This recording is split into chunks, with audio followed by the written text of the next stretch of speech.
시작을 해보도록 할까요? 네, 알겠습니다. 네. 첫 번째 사연은 워커홀릭님의 사연인데요. 사연을 한번 읽어보도록 하겠습니다.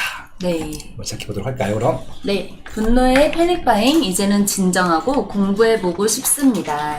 네. 항상 새로운 지식과 통찰, 따뜻한 상담을 전해주셔서 감사합니다. 매주 빠세 상담소를 듣고 있는 송파 거주 36세 가장입니다. 덕분에 새롭게 발들이게 된 부동산이라는 어려운 영역을 한 발 한 발 빠쇼는 손잡고 딛는 기분이네요. 저는 최근 하늘 높은 줄 모르고 치닫는 아파트 가격에 그저 가족을 지켜야겠다는 본능으로 패닉바잉에 가세한 불인이입니다. 지금껏 열심히 일하는 게 재밌고 이것이 가족을 지킬 수 있는 길이라 믿으며 살아왔습니다. 그런데 속절없이 오르는 아파트 가격 때문에 세상에 배신당한 기분이 들기도 했네요. 지금이라도 가족을 지키자 첫 아파트를 덜컥 겁없이 계약했지만 그래도 그 덕분에 꽤 비싼 값으로 평정과 가족의 안도를 찾았고 지금부터는 열심히 공부해서 투자의 길로 들어서 보고 싶어 어떻게 로드맵을 잡아나가면 좋을지 상담 드리고 싶습니다. 현재 상황은 올해 5월 달에 총 투자금 5억 중반으로 성남 금빛 그랑 매종 취득을 했고요. 와우. 첫 투자인데 되게 잘하셨어요. 예. 네. 로또인데. 예. 내년 11월 입주 시에 전세를 놓을 예정이래요. 실거주는 송파구고 현금 6천, 전세대출 2억 후반으로 전세를 거주하고 있고요. 내년 초에 계약갱신 청구권을 활용할 예정입니다. 가용자금은 현재 없고 맞벌이로 연 저축 가능액은 1억 이상이라고 합니다. 첫 번째 고민은요. 아이 교육 때문에 실거주 아파트를 떠나기 어려울 것 같아서 실거주와 투자를 분리를 했습니다. 성남 구도심 개발을 오랫동안 바라보며 보유하고자 하는데 투자금 마련을 위해 전세를 마련할 때 혹시 공급이 몰림으로 인해 전세가가 충분히 받쳐주지 못하면 어쩌나 걱정이 되기도 합니다.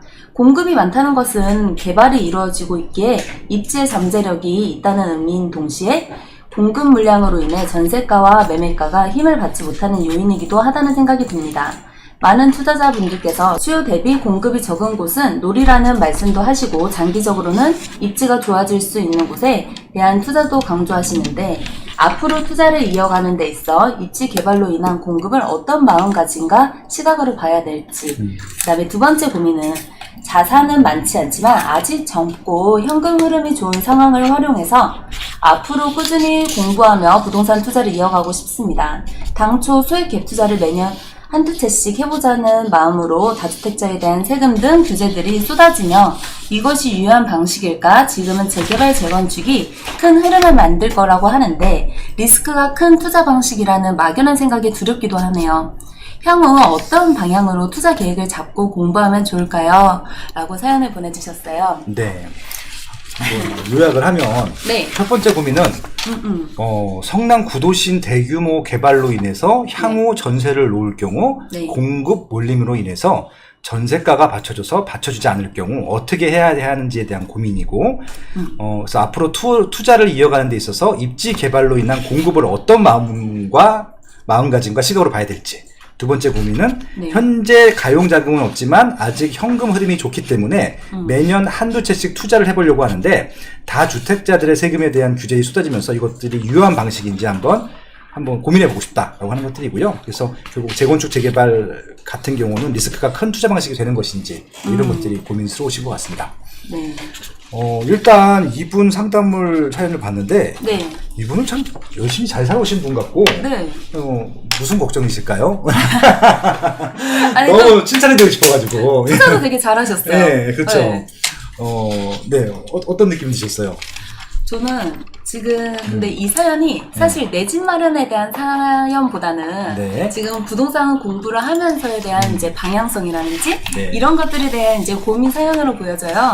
저는 이런 사연들도 되게 좋다고 생각을 하거든요. 저는 그래서 이제 오히려 채택을 좋아요. 한 거고. 잘하셨습니다. 그래서 맞아요. 저도 이게 보면서 되게 흐뭇하고 좋아가지고 네. 계속 웃으면서 좀 봤어요.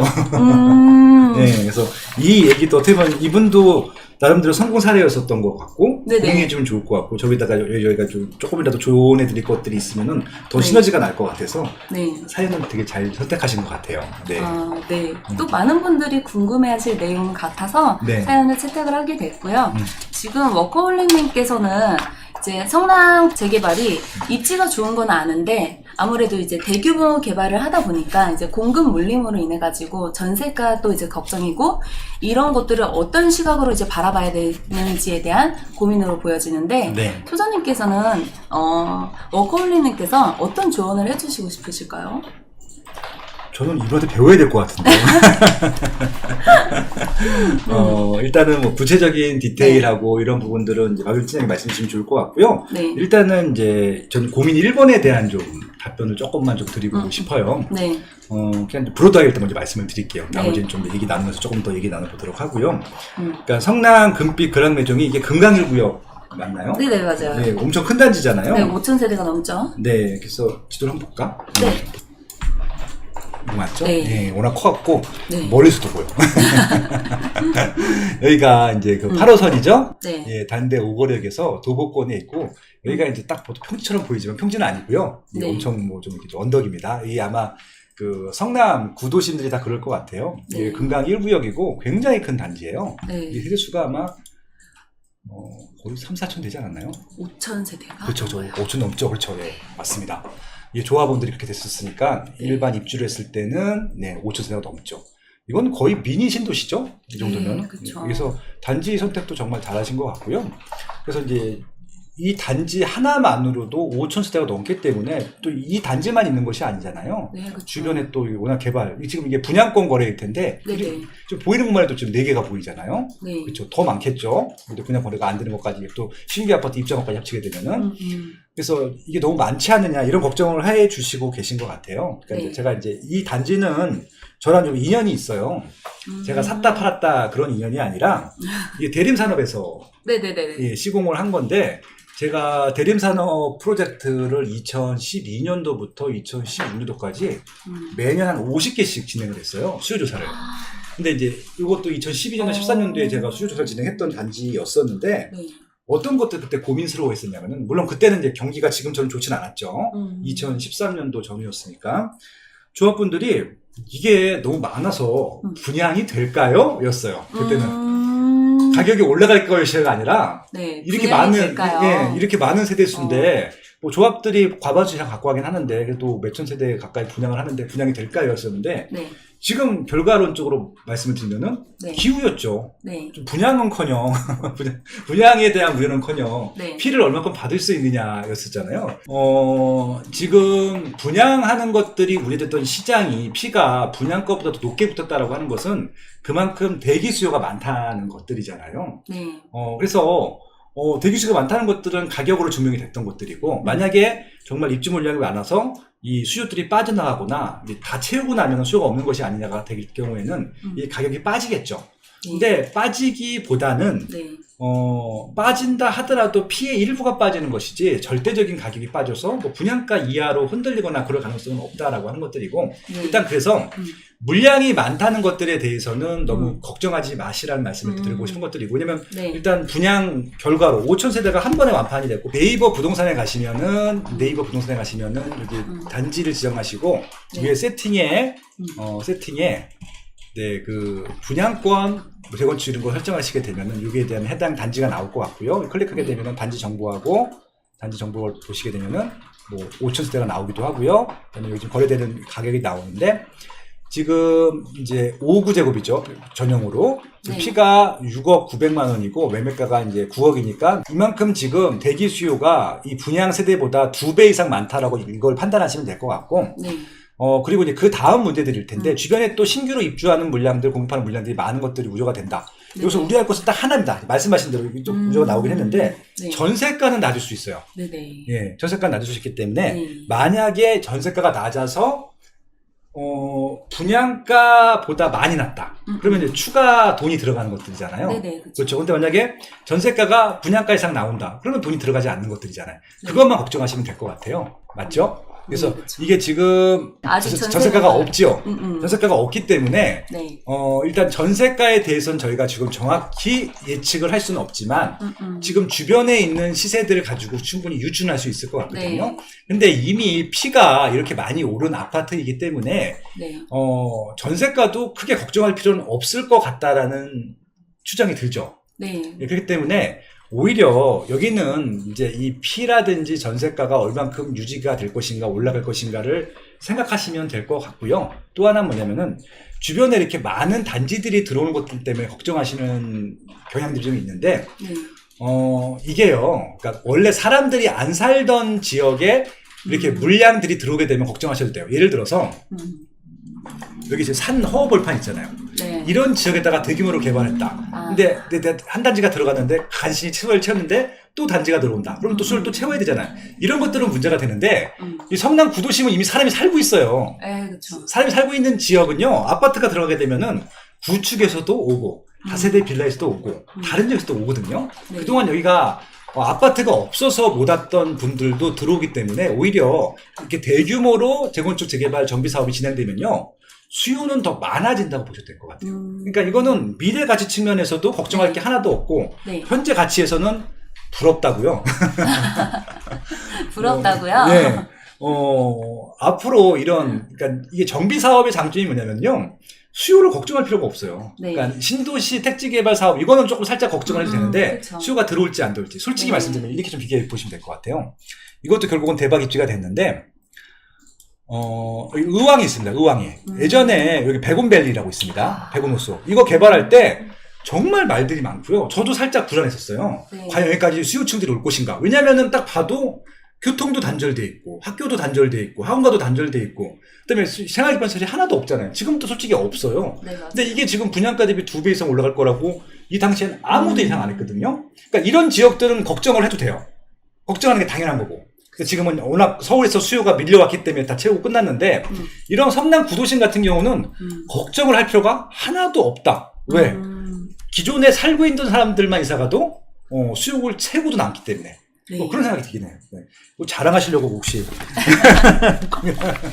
아니에요. 농담이고요. 네. 아무튼 고민 1 때문에 고민은 아무 의미 없는 고민이다. 예, 그렇게 좀 말씀을 드리고 싶네요. 박일태 팀장님도 좀 얘기 좀 보태주세요. 네. 네, 저도 소장님이랑 같은 생각이에요. 이렇게 입지조형 구도심 같은 경우는 사실 지금은 주거 환경이 굉장히 열악했지만 이게 이제 새 아파트가 하나하나씩 들어오면서 탈바꿈되고 있는 상황이잖아요. 그래서 이런 도시 같은 경우는 사실 공급이 문제라고 보여지진 않고요. 왜냐면 공급은 어차피 시간이 지나면 다 해결이 된다라고 보시면 될 것 같고 저는 지금 내년 11월 달에 입주를 하잖아요. 그러면은 일시적으로 이제 5,000세대가 이제 물량으로 나오다 보니까 또 입주 기간이 분양권 같은 경우는 이제 준공을 하고 2달 이내에 이제 잔금을 쳐야 되는데 그때 이제 전세 물량들이 쏟아지거든요.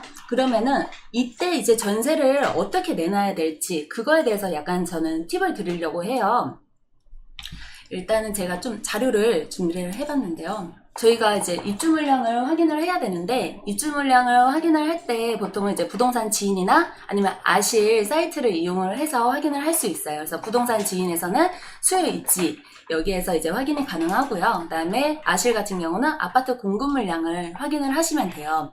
근데 지금 그랑 매종 같은 경우는 5,000세대가 넘어요. 5,000세대가 넘고 그 다음에 하늘채 랜더스원이 또 그 2달 전 9월에 입주가 시작이 되기 때문에 사실 9월부터 11월까지 입주하는 단지들이 거의 7,000, 8,000세대가 이제 쏟아지다 보니까 아무래도 이제 전세가 영향을 받을 수가 있거든요. 근데 저 같은 경우는 지금 이제 아무래도 임대차 3법이 나오다 보니까 지금 입주 초기에 전세가를 싸게 놓게 되면은 내가 이거를 연장할 시점에 5%밖에 인상을 못 하잖아요. 그래가지고 저는 좀 이렇게 입주 시기를 늦춰가지고 전세를 늦게 빼는 편이에요. 그래서 지금 그랑 매종이 내년 11월 달에 이제 준공을 하는데 우리가 이제 분양권 같은 경우는 준공을 하고 나서 입주 지정 기간을 통상 2개월 정도를 줘요. 그러면 이제 2023년 1월까지 입주 기간을 주겠죠. 보통 이제 전세 물량들이 이때 가장 이제 많이 나오거든요. 입주 지정 기간 때. 근데 이 입주 지정 기간 만료일이 지나면요.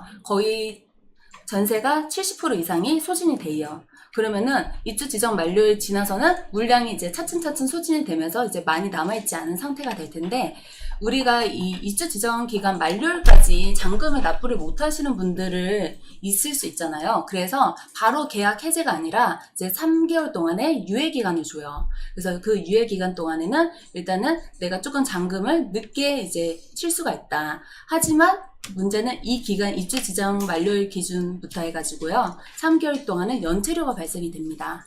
그래서 이런 이제 연체료 매달 이제 발생이 되는 연체료가 있다는 거. 하지만 이제 잔금 시기를 이제 늦춰가지고 전세를 좀 늦게 뺄 수 있다는 거 참고하시면 되실 것 같고, 그래서 이제 우리 공급계약서 보시면은 이렇게 나와 있어요. 계약 해제를 잔금을 입주 지정 기간 종료일부터 3개월 이내에 납부하지 않을 때 계약이 해제되기 때문에 그 전까지만 잔금 납부를 하시면 되시고요. 그 다음에 지금 연체료가 5.49% 되어 있잖아요. 이거는 이제 시공사마다 다 달라요. 그래서 뭐 5%인 경우도 있고 6%인 데도 있고 진짜 심지어 많게는 10%인 데도 봤거든요. 예, 그래서 이런 연체료 부담이 있을 거고 1주택자이잖아요. 그럼 잔금 대출이 나오니까 잔금 대출을 받아가지고 그냥 이제 잔금을 친 다음에 여유 있게 공실로 둔 다음에 그리고서 이제 전세를 놓는 방법도 있으니까 이런 두 가지 방법들 같이 한번 고려해 보시면 되실 것 같아요. 그래서 매달 어쨌든 이것도 이제 연체료 그리고 만약에 우리가 잔금 대출을 받게 되면은 또 이자가 매달 발생이 되는 부분들이 있기는 하지만 저 같은 경우는 좀 이렇게 입주 물량이 많아가지고 전세가를 낮게 내놓는 것보다는 좀 이게 입주 전세 물량이 정돈됐을 때 전세가를 조금 높게 받는 것도 괜찮지 않을까라는 생각이 들어요. 그래서 이런 팁들도 있으니까 한번 고려해 보시면 좋을 것 같습니다. 이렇게 꼼꼼하게 네. 나오네요. 연체료까지. 네. 연체료까지. 최근에 그 레미안 원베일리 네. 분양을 했잖아요. 네. 그래서 이제 분양할 때 많은 분들이 돈이 없다. 네네. 없다라고 이제 몇 번 상담 사연들을 이제 올리다 보니까 몇몇 전문가분들이 이렇게 답변해 주신 거예요. 네. 똑같은 방법으로 연체를 하라고. 근데 그렇게 하다 보니까 최근에 이제 레미안 원베일리 제가 수정을 했는지 모르겠지만 분양하는 쪽에서 3회 이상 연체를 하게 되면 계약 해지를 하는 것으로 하겠다라고 또 공고를 달았더라고요. 네, 맞아요. 네, 그러니까 그게 아마 또 케이스 바이 케이스가 되는 건가요, 이렇게 되면? 이게 중도금 같은 경우는 보통은 이제 2회차까지 가능하고요. 이제 3회차부터는 보통은 이제 계약 해제. 그러면 원래 네. 똑같은 거네요, 결국. 네, 거의 다 비슷비슷해요. 네, 네네. 근데 이제 잔금 같은 경우는 이제 입주 지정 만료일 기준으로 해가지고 3개월까지는 좀 유예 기간을 준다라고 보시면 돼요. 네. 네. 아무튼 이런 깨알 같은 팁. 아무튼 근데 제가 봤을 때는 워커홀릭 같은 경우는 네. 아마 저축이 좀 있으실 것 같기도 하고. 네, 뭐 맞아요. 잔금 때문에 문제가 되실 건 알 것 같지는 않고요. 뭐 네. 일부 대출만 좀 활용한다고 하면은 뭐 너끈하게 네. 잘 마무리하실 수 있지 않을까? 예, 그렇게 생각을 합니다. 네, 맞아요. 그래서 고민 1번에 대한 것들은 그렇게 해결을 해드렸는데, 네. 고민 또 2번 있었잖아요. 네. 고민 2번 같은 경우는 네네. 가용자금이 많지는 않지만 매년 한두 채씩 추가적으로 주택을 구매하기에는 조금 부담이 되는 어떤 규제 정책 때문에 부담이 된다라고 하는 것들인데 뭐 이런 투자 방법에 대해서 어떻게 생각하는지 어떻게 공감되는지 뭐 이런 것들을 문의 주셨나요? 네. 어떤 답변을 드릴 수 있을까요? 근데 지금 워커홀릭님께서 나이가 젊으시잖아요. 젊죠. 네, 젊으신 것 그리고 같아요, 느낌상. 네, 월 소득도 저축이 1억이라고 하셨습니다. 네, 높거든요. 네. 그래서 맞벌이 사실 하시고. 네, 그냥 1년에 한두 채씩 매수를 하는 거에 대해서는 저는 괜찮다고 보고요. 왜냐면은 지금 사실 이렇게 다주택자 정말 여러 채 가지고 있는 사람들이 문제인 거지 이렇게 그냥 한두 채 융통하는 거에 대해서는 본인 지금 자금 상황이나 이런 것들을 봤을 때 유효하다고 보여져요. 네. 그리고 본인이 감당할 수 있는 정도의 투자라면은 저는 오케이. 지금도 유효하다고 봅니다. 네. 그리고 네. 네, 말씀하세요. 아니, 말씀하세요. 그리고 재개발, 재건축 리스크가 큰 투자 방식인가라고 하셨는데, 이게 지금 워커홀릭님이 금빛 그랑 매종을 분양권으로 취득을 하셨잖아요. 네. 근데 만약에 여기를 입주권으로 취득을 했으면 이건 또 재개발 투자가 되는 거거든요. 맞습니다. 이게 재개발, 재건축이 막연히 너무 이렇게 위험한 거 아니냐 이렇게 생각을 하기보다는요. 저는 좀 이렇게 공부를 해보면서 알아가시면은 좋겠다라는 생각이 들어요. 사실 모든 투자가 무지하면 다 위험한 투자거든요. 네, 그래서 지금 워커홀릭님도 이번에 이제 첫 투자 이렇게 잘 하셨고 지금 앞으로 이제 한 채 두 채 그렇게 이제 투자를 하실 건데 저는 좀 이렇게 공부가 필요해 보이고 직접 임장 다니면서 경험을 해보시는 것도 중요하다라고 말씀드릴 수 있을 것 같습니다. 네, 이분은 투자 잘 하실 것 같고요. 네. 그리고 하나씩 체크하시는 거 보니까 충분히 지금도 공부를 열심히 하고 계신 것 같고 앞으로 네. 더 열심히 하실 것 같아요. 그래서 이제 지금 재건축 재개발이 리스크가 큰 투자 방식이냐 리스크가 클 수도 있고 작을 수가 있는데, 뭐, 이것들에 대해서는 이제 그 케이스 바이 케이스로 본인이 판단하셔야 되는 게 맞을 것 같아요. 저희가 최근에 제주도 갔다 왔잖아요. 네. 거기도 지금 재건축 투자를 하는데 아무것도 없어요. 단계가. 초기에 들어가는 거예요. 네, 들어간 맞아요. 이유는 싸기 때문에. 네. 지분이 높기 때문에. 그 이유 하나만으로 들어가는데 네. 진도가 나갈 수도 있고 안 나갈 수도 있거든요. 네. 근데 이제 이게 두 가지인 거예요, 결국. 그래서 재건축이 진행됐을 때 끝까지 가서 등기 쳐가지고 뭐 그때까지 가면서 파는 방법이 있는 것들이고, 그 중간에라도 올라갈 수 있는 여지들이 있으면, 이게 뭐 단계마다 좀 올라가는 계획이 있으니까, 그래서 사고 파는 단계들을 중간에 하실 수도 있는 것들이고, 그래서 그것들은 그때 맞게 판단하셔야 되는 것들이지, 이게 꼭 리스크가 있다 없다로 판단할 수 있는 것은 아닌 것 같고요. 공부를 해야죠, 당연히. 근데 다만 이것들에 대해서 재개발 가능성이 전혀 없는데 들어가는 것들, 재건축 가능성이 전혀 없는데 들어가는 것들은 이거는 공부로서 분명히 발라내야 될 것 같거든요. 네네, 맞아요. 근데 어느 정도 확률이 있다라고 하는 것들은 그 다음부터는 확률 게임인 것들이고, 확률을 높이는 것들이 바로 공부라고 생각을 합니다. 그래서 재건축 재개발이든 다른 투자든지 간에 투자는 해야 되는 게 맞다고 생각을 하고 있고, 네. 저는 이제 이번 정부의 비판을 하거나 뭐 부정적이거나 그런 것들은 아닌데, 뭔가 제일 잘못한 게 뭐냐면요, 다주택은 나쁜 거라고 인식을 준 거라고 생각을 했어요. 네. 제가 오늘 아침에서 방송에서 말씀을 드렸지만, 다주택자가 있어야지 전세랑 월세가 나오거든요. 네. 근데 지금 정부에서 전세나 월세를 공급해주지 않는 상황에서 다주택자들이 추가적으로 주택을 하나 구입하지 않으면 전세자들은 들어갈 수가 없거든요. 맞아요. 그래서 저는 이게 병행을 해야 된다고 생각하고 있고요. 이거는 아마 지금 한시적으로 규제를 하는 것들이지 이게 영원히 규제될 것 같지는 않거든요. 그래서 그런 부분들을 조금 감안하시면서 접근하시면 좋겠다라고 하는 것들이고, 단순히 아파트 갭 투자가 지금 규제 때문에 힘든 것들이기 때문에 아파트 갭 투자만 고민하지 마시고요. 그다음에 또 비아파트나 비주택 투자들도 있잖아요. 오피스텔을 또 투자할 수도 있는 것들이고, 최근에 뜨고 있는 지산도 한번 공부해서 투자할 수도 있는 거고, 대출도 많이 나오니까. 그래서 조금 더 나가시게 되면은 상가나 토지까지도 가능한 것들이고, 다양한 투자 방법이 있으니까 꼭 아파트만 이렇게 한정을 지어놓지 마시고요. 조금 확대할 필요가 있지 않을까? 그렇게 생각을 드리고요.